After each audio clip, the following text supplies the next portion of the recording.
ఇప్పుడు ఏం చేసినంటే తెలంగాణ ధనిక రాష్ట్రం. ఇక్కడ ఉన్న బడ్జెట్ దగ్గర దగ్గర 3,00,000 కోట్లు. అయితే మేము ఏం చెప్పదలుచుకున్నామంటే కేసీఆర్ అప్పులు తెచ్చి పప్పు కూడా తిన్నట్టు డబ్బులన్నీ వృధా చేసిండు, ఆస్తులను క్రియేట్ చేయలేదు, తెలంగాణను అభివృద్ధి పరచలేదు. ఆ తెచ్చిన డబ్బులన్నీ కూడా వేస్ట్ అయిపోయినాయి, వీళ్ళు తినేసిరు దాంట్లో వాటాల వారిగా అన్నదే మాది. అంతేగాని తెలంగాణ బడ్జెట్ లో డబ్బులు లేవని చేయలేమని కాదు. ఇప్పుడు ఎగ్జాంపుల్ తీసుకుంటే కేసీఆర్ రెండు పనులు చేసిండండి. ఒకటి మిషన్ భగీరథ 45,000 కోట్లు పెట్టి చేసిండు. దాంట్లో ఏంది, ప్రతి వానికి తాగునీరు ఇవ్వాలి, ఇవ్వకుంటే మేము ఓట్లే అడగమనే పరిస్థితిలో వాళ్ళ స్కీమ్ తెచ్చిండు.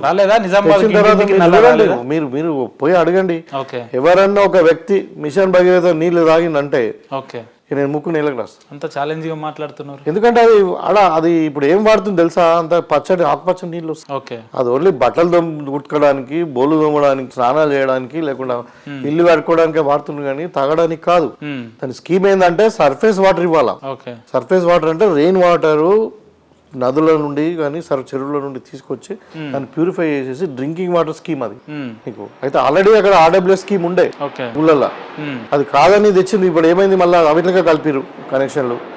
నేను అదే ఇప్పుడు RWS స్కీమ్ కొరకు నువ్వు అంత 45 లక్షలు పెట్టాల్సిన అవసరం ఏముంది? ఊరికొక RO ప్లాంట్ పెడితే సరిపోయేది. ఇప్పుడు లక్షల ఎకరాల పొలాలే పండుతున్నాయి, వరి తాగడానికి నీళ్ళు దొరకాయా గ్రౌండ్ లో? అంటే మనం రెగ్యులర్ వాడుకోవడానికి దొరుకుతాయి కదా. తాగడానికి నీరు తీసుకురావాలా, గ్రౌండ్ వాటర్ లో మినరల్స్ ఉన్నాయి, అది సేఫ్టీ కాదని అనుకోని నువ్వు తెచ్చినావు కదా. ఆ నీళ్ళు ఎవరైనా తాగుతున్నారు మీరు అడగండి, మీరు ఒక సర్వే చేయండి, మా నియోజకవర్గంలో వండి ఎవరైనా నీళ్ళు తాగుతున్నారో చెప్పండి.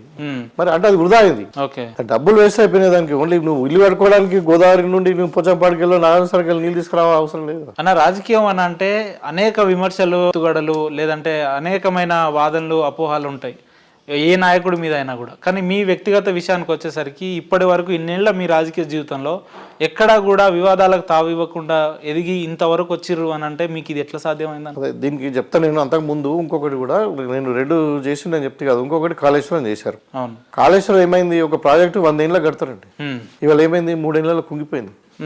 అదేమంటారు, మన ప్రజల పైసలు పోయి గంగపాలు చేసినట్టు ఇవాళ 1,00,000 ఎకరాలు కూడా నీళ్లు రాలే. సో దాంట్లో డెఫినెట్గా 100% అవినీతి జరిగిందనేది స్పష్టం. కాళేశ్వరం కూలిపోయిందంటే క్వాలిటీ లోపము, నాణ్యత లోపం ఉంది, డిజైన్ లోపం ఉంది, ఫెయిల్ అయినట్టు. అవినీతి జరిగిందని అంటున్నారు కదా, మరి ఎంక్వైరీ చేయొచ్చు కదా. చేస్తున్నా ఎందుకు 1 month ఆగండి. ఇప్పుడు ACB ఎంక్వైరీ నడుస్తుంది, ఆల్రెడీ మా మంత్రుల బృందం పోయింది, దాని మీద ఒక జ్యుడిషియల్ ఎంక్వైరీ చేస్తున్నారు, అన్ని చేస్తుండ్రు. దాన్ని ఏది మేము బీజేపీలా కాదు, చెప్పింది చేస్తాం మేము. నాకేమో బీజేపీ వాళ్ళు TRS వాళ్ళు కలిసి ఉన్నారు కాబట్టి వాళ్ళు చేయలేకపోయినారు, మేము చేస్తున్నాం కదా. ఇప్పుడు అన్ని జరిగిన అసెంబ్లీ సమావేశాల్లో అన్ని సందర్భాలలో లేదంటే అన్ని సెక్టార్స్లలో చాలా అవినీతి జరిగింది, 1000 కోట్లలో అవినీతి జరిగిందని కాంగ్రెస్ విమర్శిస్తుంది కదా. వాటన్నిటి మీద ఎంక్వైరీలు ఉంటాయి రాబోయే రోజుల్లో? 100%. అంటే ఫ్రెండ్లీ పార్టీగా బీఆర్ఎస్ ముందుకు వెళ్తారా? మాకు ఫ్రెండ్లీ పార్టీ కాదు. ఓకే, మేము ఎలక్ట్రిసిటీ మీద పెట్టినాము, 85,000 కోట్లు అప్పు తెచ్చినని, సివిల్ సప్లై మీద పెట్టినాము, తర్వాత ఓవరాల్ గా తెలంగాణ దీని మీద పెట్టినాము. ఇవాళ ఒక ఇరిగేషన్ మీద మేము పెడతాం, ఫైనాన్స్ మీద పెట్టినాం. అది తర్వాత ఇరిగేషన్ మీద కూడా మళ్ళీ త్వరలోనే షార్ట్ షీట్ కూడా పెడతాం మేము. అర్థమైందా? దానికి మా లక్ష్యం ఏంటంటే ఇక్కడ ప్రజల పాలన రావాలి, కేంద్రంలో కూడా కాంగ్రెస్ పార్టీ కూటమి అధికారంలో రావాలనే లక్ష్యం. కానీ ఇంకా TRS తోని కుమ్ముక్కయ్యేది వాళ్ళు మీరు చూస్తున్నారు కదా. ఇప్పుడు కవిత గారిని ఎందుకు అరెస్ట్ చేయలేదు? మరి ఇప్పుడు అసలు లిక్కర్ స్కామ్ జరగలేదు అంటున్నారు కదా, కిషన్ రెడ్డి గారు మాట్లాడుతున్నారు. జరగలేదు అంటున్నారు వాళ్ళు అంటారు అది. మరి ఎందుకు వచ్చింది మరి కేసు అలా అంటే? ఇప్పుడు అందరిని అరెస్ట్ చేసి అమ్మాయి ఎందుకు వదిలేసిండ్రు? మరి ఎందుకు కేసు రిజిస్టర్ అయింది జరగనప్పుడు?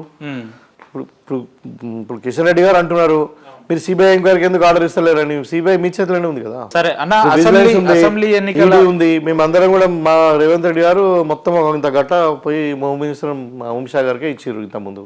మరి ఎందుకు చర్యలు తీసుకోలేదు?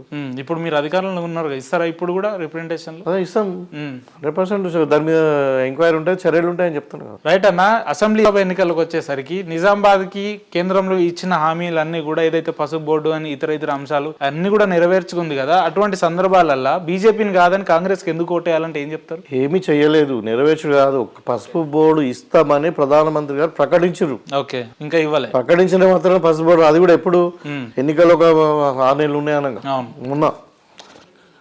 ఇక్కడ చూపించండి మరి పసుపు బోర్డు ఎక్కడ ఉందో. నిజామాబాద్ కి పసుపు బోర్డు రాలేదా? అదే ఎక్కడ వచ్చింది? స్పైస్ బోర్డు తీసుకొచ్చినామంటున్నారు. అదే ఎక్కడ వచ్చింది చూపిమనండి. ఎక్కడ ఆఫీస్ ఉంది, మరి ఎక్కడ స్టాఫ్ ఉన్నారు, ఎక్కడ రీసెర్చ్ జరుగుతుంది? పేపర్ మీద చెప్పారు పసుపు బోర్డు ఇస్తామని చెప్పారు. అంతేగాని నిజామాలో పెడతామని చెప్పలే, ఇంకెక్కడ పెడతలే. దాని స్ట్రక్చర్ ఏంది, దాంట్లో ఎంప్లాయీస్ ఏంది, దాని రోల్ ఏంది, ఎక్కడ లేదు. అది నేషనల్ ప్రాజెక్ట్. అది పసుపు బోర్డు అనేది నేషనల్ ప్రాజెక్ట్. దాంట్లో నిజామాబాద్ అనౌన్స్ చేసిరు.